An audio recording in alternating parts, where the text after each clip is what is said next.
నా కొడుకు జైల్లో పడ్డాడు, నా దుఃఖం చూడండి అని వస్తున్నది విజయమ్మ. జైల్లో పడ్డ కొడుకు కోసం ఓట్లడుకునే విజయమ్మల చరిత్ర కాదు మాది.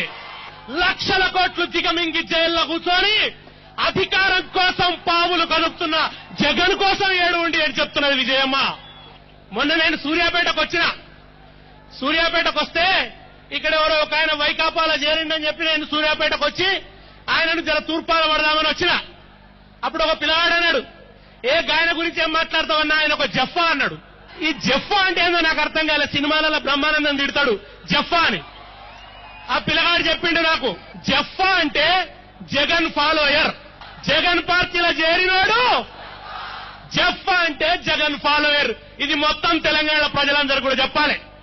ఏం చెప్తున్నా ఆమె షర్మిల తిరుక్కుంటా, జగనన్న జైలు నుంచి వస్తాడు, జగనన్న జైలు నుంచి వస్తాడు, మా నాయన దోచుకున్న దానికంటే ఎక్కువ దోచుకుంటాడు, మీ నోట్లో మట్టి కొట్టి పోతాడు, మీ నోట్లో మట్టి కొట్టి పోతాడు, మీ బతుకుల తట్టేంత మన్ను వస్తాడు, జగనన్న వస్తాడు. నేను జగనన్న వదిలిన బాణాన్ని, నువ్వు బాణాన్ని కాదు, సీమాంధ్ర నాయకులు చేతబడి చేసిన బాణామతివి, మాకు బాణాన్ని కాదు.